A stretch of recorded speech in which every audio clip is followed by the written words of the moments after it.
Impresionante, mi gente, el debate más esperado. Por fin llegó el día. Dios mío, mi gente, preste atención los cuentos de que la sacó a cada de la costilla, palabra, para preste que no atención se le suba, para no se que le baje.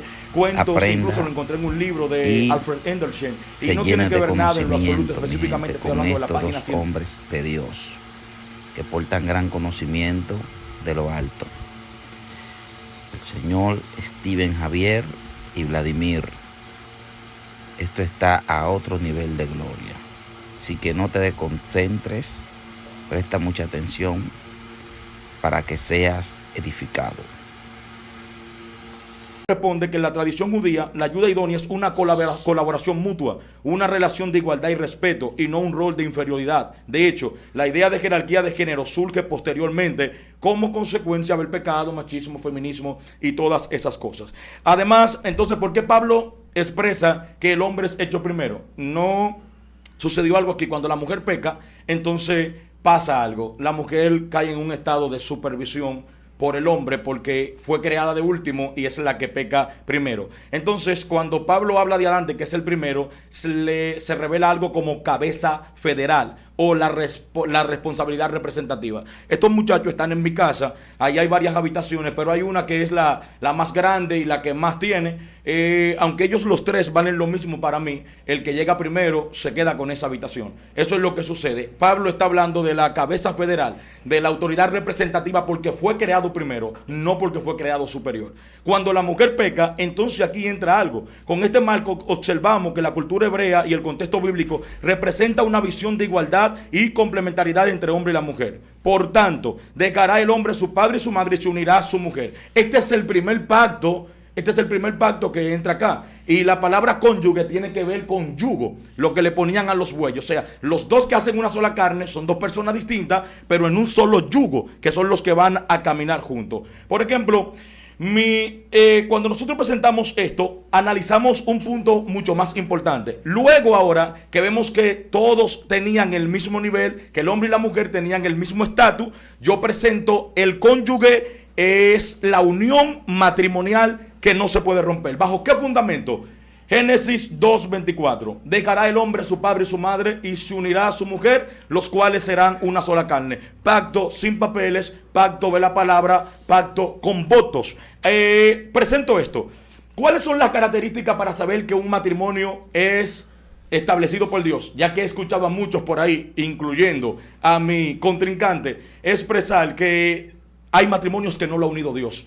Y por lo tanto, si se separan, no lo ha unido Dios. Entonces aquí voy a presentar las características para presentar que un matrimonio sí es aceptado por Dios. Y voy a presentar que un matrimonio, aunque sea unido por Dios, sí se puede separar, sí le puede ir mal. El primer caso es Adán y Eva.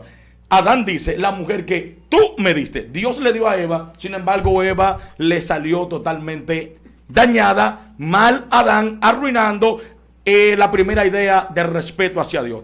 Presento esto. ¿Qué es lo primero que tiene que haber? En 2:24, separación, unión permanente a la pareja y la unidad corporal y espiritual. Jesús reafirma esto en Mateo 19:6. ¿Qué es la unión entre el hombre? Tiene que estar todos en consentimiento real y voluntario.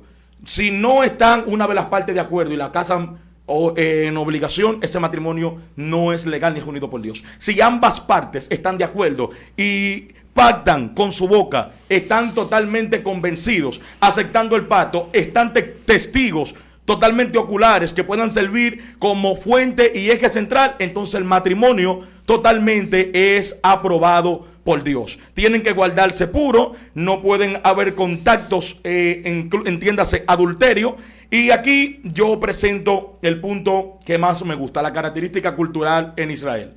Aunque el diseño es divino, las formas externas varían culturalmente. En Israel antiguo, el matrimonio incluía el ketubá, que el ministro estuvo hablando, el contrato matrimonial, que establecía la responsabilidad del esposo, el mojar previo de la novia, y también la compensación económica que se le daba a las familias, que ya nosotros conocemos como la dote. La celebración pública. Debía haber una celebración pública para que el pueblo se diese cuenta de que había un matrimonio. Es lo que pasa como en Mateo 25. Ahí viene el esposo. Y cuando el novio venía, de inmediatamente se hacía una fanfarria para buscar a la novia. Y presento Como último punto, la consumación física. Si un matrimonio pactó voluntariamente y tuvieron contacto íntimo, ese matrimonio legalmente es aprobado por Dios, porque el texto dice, dejará el hombre a su padre y a su madre. No es que una revelación de la montaña del Sinaí ni del monte Oré, es que si usted pactó con su boca y dijo que jura amarle la salud y la enfermedad, ese matrimonio es de Dios.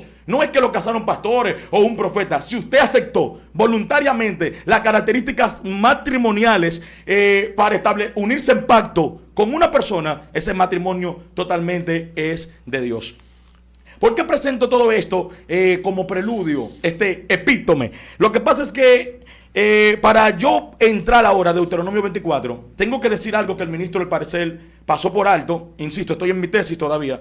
Deuteronomio 24, no sé si ustedes analizan, que dice, cuando alguno tomare mujer y se casare con ella y no le agradare haber estado con ella y le encontrare alguna cosa indecente, bien dijo que no está hablando aquí de adulterio, no está hablando de adulterio. La cosa indecente tenía que ver con algunas, cuando lo analizamos desde el hebreo, desde sus raíces, vemos que tiene que ver con desnudo. Cuando el hombre desnudaba a la mujer, si no le gustaba, bueno, tenía un seno más pequeño, tenía esto, tenía una mancha, tenía una tacha, tenía arruga, el hombre podía devolverla. ¿Cuándo? 2 años después. No, ahí. Si alguno tomare mujer y no le agradare, ahí devuélvala. Entonces, ¿qué era lo que estaban haciendo las personas? Como bien él explicó, le estaban repudiando y la mujer tenía que quedarse sola de inmediato. ¿Y qué hacía? ¿Qué dice Moisés? Bueno, por la dureza de estos hombres, los que están abusando, yo voy a sacar una defensa para la mujer y hay que darle carta de divorcio. Y la mujer, recibiendo la carta de divorcio, podía irse y casarse con quien quiera. Bueno, hasta ahí no hay debate. Hasta ahí estamos todos contentos. ¿Qué es lo que sucede entonces de aquí en adelante y cuál es el punto que traigo? Que los muchachos, vienen unos fariseos, dice, dame tiempo.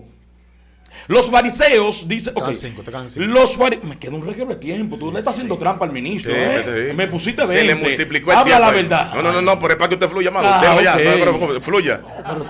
Interesante. Sí, interesante. Escuche esto, no le haga trampa, me pusiste 20 porque me da tiempo o hablo muy rápido. Yo le dije, hicimos un acuerdo. Okay. Pues bien, entonces aquí hay algo que es lo importante. Ahora vienen unos fariseos, pendientes de hablar con esto, unos fariseos a tentarle. Hay una diferencia entre Pablo, que ahorita yo sé que nos vamos a desgreñar ahí, entre Pablo y Cristo. Pablo es directo, Pablo no tiene nada que perder. A Pablo le importa que se lo lleven y le arranque la cabeza. Pero Cristo no. Cristo tiene que llegar al madero intachable. Cristo tiene que llegar al madero sin que le acusen de nada. Y van unos fariseos, pueden confirmarlo en el texto anterior, pueden confirmar lo que dice para tentarle. Y Cristo que lo responde, pero Moisés, por la dureza que tenían esos hombres del abuso que estaban haciendo con las mujeres, le permitió darle carta de divorcio. Pero en el principio no fue así. Ya sabemos, no vamos a entrar en Gilel y Chamal, ya conocemos todo eso. En el principio no fue así. Cristo entonces rompe con los paradigmas que están en los maestros de la época y dice, en el principio, vámonos al principio. ¿Cuál es el principio? El que el anciano comenzó desglosando, Génesis 2:24. ¿Qué pasaba en el principio? Y dejó a los muchachos en el aire. Los muchachos, ¿por qué yo sé que lo dejó en el aire? Porque no dicen nada. ¿Por qué Cristo habla y no desglosa el tema tan claro? Porque hay unos fariseos que vinieron a tentarle, que si se le va en contra la ley de Moisés, tú sabes lo que había. Intentaban lapidarlo y apedrearlo. Pero en los 2 capítulos, Marcos y Mateo, cuando los muchachos llegan a la casa, maestro, no entendimos. Jesús le dice, yo sé que tranquilo, yo sé que no entendían. Era que estaban ahí los tentadores y no quería yo hacerle un lío a ellos. Pablo no tiene quien lo tiente. Pablo le importa, sí, y habla, que nos vamos a meter para allá ahorita. Pero ahora, ¿qué es lo que entra? Jesús le dice a los muchachos y le revela en el libro de Marcos, capítulo 5, él se lo dice claro, le dice, señores, lo que yo no podía decir claro allí es que el que repudia a su mujer comete adulterio, y el que se casa con la repudiada comete adulterio. Ah, varón, pero es que ya el ministro explicó que adulterio había que darle carta de divorcio. Pero claro, pero ahora es que yo voy a entrar. Entonces nosotros vamos a entrar ahora en el meneo que la gente no sabe. Le voy a explicar una pequeña, tengo que volar porque me quedan poco tiempo, tengo que burger, mira, la mitad de mis argumentos tengo, pero ahorita los retomo. Tengo que introducir algo aquí. Es cierto, repudio y divorcio no era lo mismo. Dígalo por eso duro. decía, Dígalo duro. Repudio y divorcio no era lo mismo. ¿Sabe por qué le digo que lo diga duro? Porque Sí, donde Wander ponme usted pausa. dijo, usted me contrarió y me dijo. Regla. Está en argumento. argumento. Está bajo argumento. Disculpe. No, tranquilo, no pasa nada. Ponme 3 minutos más que. Sí, exacto. No, está bien. Yo lo retomo después. Tranquilo, no, yo lo recuerdo en la tertulia. Nosotros vamos a desgreñar con él. Cualquiera lo dice ahorita mejor. No, lo voy a decir ahora. Dígalo ahora. No, lo que sucede es que la palabra repudio aquí, y lo voy a leer específicamente para que todos queden claros. Obviamente, el repudio era soltar. Pero vemos algo que sucede desde el siglo 8 antes de Cristo, que pasó ahí mismo en Deuteronomio 24. Esta ley, por el mandato de Moisés de darle carta de divorcio, se estableció como bueno y válido. Los hombres comenzaron a darle carta de divorcio a las mujeres para que ellas se pusieran para que ellas pudieran casarse. Incluso posteriores interpretaciones, el get condicional, también hasta para el hombre ir a la guerra. Para el hombre ir a la guerra tenían que dejar una carta si pasaba como alguno de 37 días o 38 días, por si acaso no volvía. La mujer decía, mira, yo soy viuda, mi esposo se fue a la guerra y nunca más volvió. O sea, nosotros estamos conscientes de eso. Ahora, hay un problema. Desde el siglo 8 antes de Cristo, los rabinos, y esto se adoptó en Israel, que ningún hombre no podía darle carta de divorcio. Oiga bien, no podía darle un repudio a la mujer sin la carta de divorcio. Por lo tanto, el término repudiar se acuñó en una simbiosis. Repudio y divorcio pasó a ser lo mismo para el siglo I. Y tengo los datos. ¿Me queda tiempo o no me queda tiempo? 20 segundos. Pudiera leerlo y tengo las fuentes aquí. Por ejemplo, prácticamente en la confirmación del segundo templo, lingüísticamente asumido por Jesús en el siglo I. En la Mishnah, es un tiempo después, en el siglo I después de Cristo, siglo I y siglo II, establece que todos los hombres de Israel y ningún judío admitía un repudio sin carta de divorcio. Eso era establecido. Permíteme terminar la idea que se lo permitimos a él. Permitía ningún rabino, y esto pueden confirmarlo, lo que yo estoy hablando aquí no es loco, pueden buscarlo y pueden hacerle videoreacción a lo que yo estoy diciendo, y si me equivoco, búrlense. Ningún rabino permitía específicamente una carta de repudio sin la carta de divorcio. Por eso cuando en el Nuevo Testamento se habla de repudio, está haciendo la simbiosis entre repudio y divorcio. Dale, hay que sigo luego. Ok. Señores, somos 3.000. ¿Dónde está la cámara 4? 3.000. Bueno. 3.100, dijo el maestro. Suscríbase, dele like a esto, comparta esto, no se quede con esto, compártalo. Somos 3.000 en vivo. Disculpen, amado. Sabe que hay muchos rabinos y teólogos que están acá, se dieron cita hoy, hay muchos pastores. Se van a dar vida ellos. Evangelistas y profetas. No podemos leer los comentarios porque pasan muy rápido. Envíe su superchat. Habíamos acordado de 10 minutos de antítesis. Yo creo como que hay que ponerle 12. Sí, hay que ponerle. ¿Qué opina el oso? Súbelo a 15 por si acaso. Sí, por si acaso. No fuimos a 15. Ok. Sí. Amado, yo quiero refutar ciertos puntos que yo anoté, que usted dijo cosas que son me avisa para un poco, para mí, incoherentes. Le voy a explicar. No importa, venga, aquí no queremos amor, no queremos paz. Sí, porque... Vamos con todo. Sí. Me fui, me avisa. Sí. Tiempo. Bien. Lo primero que quiero hablar es de la palabra recasamiento que usted utilizó. Y utilizó un argot o todo un listado de palabras que el mundo evangélico usa. Porque el mundo evangélico inventa mucho. Okay. Esa es la realidad. El mundo evangélico inventa términos. Porque es una subcultura de la cultura. ¿Ay? Entonces, punto número 1. Punto número 2. Si la RAE no lo valida, ¿usted lo valida? ¿O yo lo valido? Si el término de recasamiento, la RAE no lo valida, si no hay una institución legal aprobada que lo valide, ¿quién lo va a validar? Pregunto yo. El hecho de que yo use la palabra inconverso no quiere decir que sea aprobada. La Biblia utiliza un término, impío. Somos nosotros los que debemos acomodar la cosa. Entonces inventamos términos. Entonces luego queremos adjudicarlo como bueno y válido. No, la palabra recasamiento está mal empleada. No existe por la RAE, fue un invento evangélico. Vamos a estar claros con esto. Las cosas como son. ¿No fue así? ¿Fue así el asunto? Otra cosa. Claro, porque si tú me dices que hay una institución, si hay una institución que lo valida, yo te la doy. Por ejemplo, si aparece en la RAE, aunque no aparezca en la Biblia, yo te la doy, pero no aparece en la Biblia. Porque ese problema, ni en la RAE tampoco. Porque ese problema. Entonces, ¿quién es lo que nos rige a nosotros como lengua, la lengua matriz? No es la RAE. Real Academia de la Lengua Española. Punto. No existe el término. Los evangélicos inventaron un concepto y crearon un monstruo mental llamado recasamiento. Y al día de hoy la gente pelea con una idea que no existe.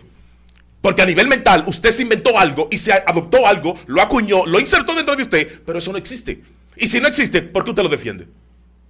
Punto número 1. Punto número 2. El Eliezer Kenneth II, lo voy a dejar pasar por alto lo que dijo el Eliezer Kenneth II, porque no voy a entrar en esa disputa, porque no va de acuerdo, no quiero desviar este asunto. Aquí hay un punto, que nunca la Biblia dice que el hombre, o la mujer, perdón, deba ser de que supervisada por el hombre. Realmente esa parte, la conjetura que usted hizo para llegar a ese punto, realmente la Biblia nunca sugiere eso, que la mujer debe estar supervisada por el hombre luego que pecó. De hecho, usted habla del antimachismo o de la igualdad, por ahí se contradice, porque usted está diciendo que si el hombre tiene que supervisarla fue después que ella pecó, cayó en una categoría inferior. Hello. Si usted se da cuenta, analiza el rejuego de términos. Sí, claro. Usted dijo que ellos están en el mismo nivel, pero cuando ella pecó, se degradó. Entonces no están al mismo nivel. Y la palabra cónyuge se contradice con eso. Porque cónyuge, conyugo, claro. En los bueyes que iban juntos, en la misma dirección, o en la misma modalidad, iban a la par, en la pareja, a la par. Los bueyes que iban a la par. Por lo tanto, aquí hay una contradicción lingüística y terminológica. Yo le dije a usted cuando lo conocí físicamente que mi área es la comunicación. Usted no me engaña con palabras a mí. Otra cosa. La palabra aquí ya la resalté. Adán arruinado por Eva. Eso es una aberración interpretativa. Exegética. Porque si usted dice, porque Wester Pablo aquí mismo me la aplicó, y luego yo vi un video de usted que usted lo dice, que Eva le arruinó la vida a Adán. No, eso no es así. Le voy a explicar qué pasa. Si usted me dice, y que sobre todo el argumento que usted esboza detrás, ¿usted sabe lo que usted dice? Que Eva, usted dice que Eva y Adán, Adán no se buscaba a nadie más. ¿Y a quién iba a buscar? ¿Había más gente? Pregunto yo, en mi ignorancia. Si Adán no se buscaba a nadie, pero había otra gente a quien buscar, había una opción. ¿Había opción para Adán? Pregunto yo. ¿O es que usted cree en la civilización preadámica? Pregunto, es mi ignorancia, yo pregunto, ¿verdad? Es una pregunta simple que estoy haciendo. Usted dice que Eva le arruinó la vida, perfecto. Tú se la arruinaste. ¿A quién iba a buscar Adán? ¿A Juanita, la del barrio? Porque no había más nadie, no había más mujeres. Sí, claro que tenía que quedarse con ella. Claro, la mujer que tú me diste. Claro, porque está hablando de la unidad y creemos que es un matrimonio que Dios instituyó desde el principio. Estamos claros con eso. Otra cosa que hay aquí. Usted me da la razón con la unión libre. Es posible. Sí, le voy a explicar por qué. Cuando usted explicó a Mateo, usted dice que si una pareja hay armonía en el hogar y que por lo tanto ellos viven juntos y tiene que haber un acuerdo que no puede haber, y yo le hago una pregunta, y disculpe que este no es el área de preguntas, pero le voy a hacer una pregunta sencilla. ¿Una persona en unión libre adulteran o fornican? No. No. O sea que si usted está en unión libre, perdón, usted no persona. Disculpe, están en títesis. Puede hacer, no puede haber no, está bien, ok. Si una persona está en unión libre, esa es la pregunta al público. Si una persona está en unión libre y uno de los dos comete infidelidad, ¿se le cuenta como infidelidad? Repite la pregunta. Claro. Una pareja está en unión libre. Se supone que legalmente no está casado, supuestamente. Supuestamente, según la iglesia y el concepto que la iglesia ha establecido. Ok. Si no están legalmente casados, ¿por qué se le cataloga de adúltero si uno de los dos está con otra persona? No debería catalogarse de adúltero o de fornicario porque el hecho es que ellos no están legalmente, supuestamente casados. Entonces usted me da la razón con la unión libre cuando usted dice que en un hogar, abordando a Mateo, usted dice, o a Marcos, que en un hogar deben mantener la fidelidad porque hay un pacto. Usted habló de la parte hablada, es decir, no está hablando de la parte escrita, del contrato escrito de un juez civil, no, está hablando de la parte hablada, del contrato hablado. Correcto. Entonces, de ponerse de acuerdo. Entonces, en ese ponerse de acuerdo, como pasaba en el mundo antiguo, si tú violabas ese acuerdo, hablado, era adulterio. Entonces, ¿cómo que el día de hoy eso no aplica? Eso no tiene sentido. Ok, sigo aquí. Dios se casó con Israel, amado. Yo no dije, para que no se me entienda, Dios se casó con Israel en el Sinaí, literalmente. Porque cuando Dios le establece las leyes, usa a Moisés como intermediario para entregarle leyes. Luego ellos se van a regir por esas leyes. Por eso Dios luego los llama a Israel adúltera fornicaria, porque él se casó y él es su esposo. Lo dicen todos los profetas, Isaías 31, perdón, sí. Isaías 54, Jeremías 31, 32. O sea, ¿estamos de acuerdo en eso? Claro. Entonces vamos a sentar esa base ahí porque vi como que porque por aquí hay un punto. El get condicional. Entra al pleito. Sí, claro. El get condicional. No sé cuál era ese get que usted, y permítame, porque aquí va a haber un lío. Usted tiene sus fuentes, tiene que revisarlas. Okay. Usted dice que en el siglo 8 antes de Cristo los rabinos no existían en el siglo 8. El rabinismo nace en el siglo 2 antes de Cristo. No dije eso. Sí, usted lo dijo. Puede buscar. Tranquilo. Claro, ahí está el video. Usted dijo que las fuentes, usted dijo que en el siglo 8 dijo que ningún rabino, citando a la Mishnah, y la Mishnah, claro, la Mishnah es del siglo 1, siglo 2 después de Cristo, pero los rabinismos nacen en el siglo 2 antes de Cristo, 200 años, para ser específico, antes de Cristo. Lo que significa que en el siglo 8 no había rabinismo. No, está tranquilo. Está bien. No había rabinismo. Usted citó una fuente rabínica, es anacrónica. Por lo tanto, usted, escúcheme, claro que sí, porque usted habló que los rabinos, y está escrito que en el siglo VIII, antes de Cristo, lo repitió como 2 o 3 veces, es anacrónico. Ok.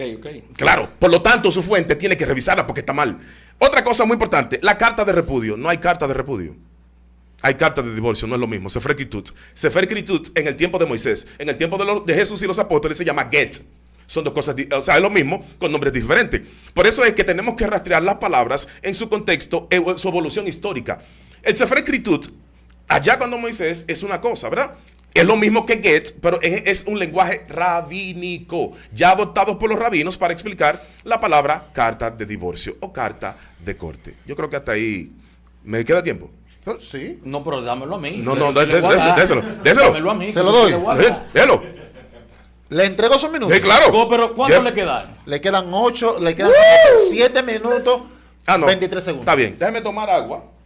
Se lo doy Primero. a él. No, déjeme un segundo. Déjeme tomar agua Ya déjalo ahí, que ya para no hay más poderlo nada. digerir y para matar una vaca sagrada también ahí que él mencionó. Ok. Voy ahora. Sí, por favor. Bueno, sigue corriendo, está bien. Wow, qué fácil. Yo creo que después de hoy nada será igual. Varón, agárrese que debo matar una vaca sagrada que usted y la iglesia tiene. Quimia. Mateo 19. Aconteció que cuando Jesús terminó esas palabras, se alejó de Galilea y fue a las regiones de Judea, al otro lado del Jordán.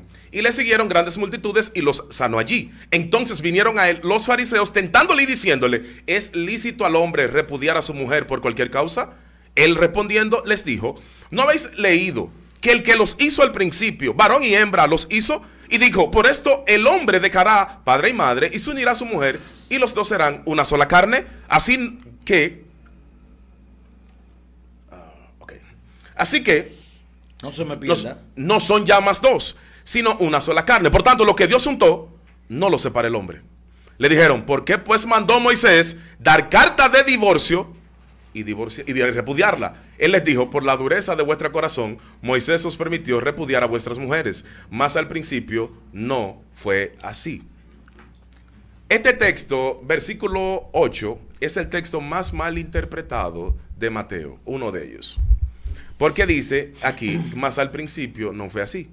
Normalmente la gente entiende que de que se le habla de principio es de Génesis. El texto no habla de Génesis. ¿Cómo? Primera vaca sagrada que se va aquí. Y voy a explicar la razón ahora. No hay que irse más lejos con el texto. Vamos al texto. Dice aquí: los fariseos, probablemente de la línea de Hillel, se le acercan a Jesús para tentarle. Mira, ok. Pero aquí dice algo. Él dice algo. Dice: él se remó, dice, entonces y respondiendo les dijo: ¿no veis? तो जरा मेरा हाथ थाम लो जब मैं ये कह रही हूँ मेरे एक्स पति अपनी तस्वीरें एक एक करके डिलीट कर रहे थे जब Dijo: por esto el hombre, claro, ahí remite a Génesis. Madre, y se unirá a su mujer y los dos serán una sola carne. Ahí sí. Así que no son ya más dos, sino una sola carne. Por tanto, lo que Dios juntó, no lo separa el hombre. 7. Le dijeron: ¿por qué pues mandó Moisés? Aquí cambió el contexto. Ok. ¿Quién fue que mandó? Moisés. Ay. Dar carta de divorcio y repudiarla. Él les dijo: por la dureza de vuestro corazón. Cambia el contexto de Génesis a Moisés. El principio que Jesús habla aquí es el principio cuando la ley Moisés la instituyó, no cuando Génesis, porque en Génesis se acabó en el versículo 6. En el 7 entra la jurisdicción mosaica. ¿Dónde estás leyendo? Perdón. Mateo 19. Ok. Mateo 19. Sí. Por lo tanto, aquí cuando habla del principio, por eso te habla del repudio, porque en el principio no había repudio. El repudio aparece cuando Moisés. Por lo tanto, cuando usted cita diciendo que se está remitiendo a Génesis, usted está en un anacronismo. En anacronismo interpretativo, porque usted no está viendo cuando cambia el texto de balance, de volumen, de dirección y de contexto histórico. Entonces mira que magistral a Jesús, verso 8. Él les dijo: por la dureza de vuestro corazón, Moisés. ¿Quién fue que mandó? ¿Fue Moisés? ¿No fue Dios? Por lo tanto, el contexto aquí se ciñe exclusivamente en la ley mosaica y lo que pasa alrededor de ella. Pero me llama la atención, dice aquí. Ay, mi madre. Mas al principio no fue así. Claro, cuando Moisés instauró la ley o que la instituyó, nunca fue así. al principio todo estaba bien. Estoy anotando, preciosa. Todo estaba bien, pero cuando ellos, por la dureza del corazón, que luego vamos a explicar esa parte, la dureza del corazón, porque la Biblia está llena de diferentes clases de durezas del corazón, pero en este punto en específico hay que ponerle atención. Otra cosa muy importante, y aquí quiero matar una vaca sagrada que probablemente no se le ha escuchado a usted, pero se le ha escuchado a otro.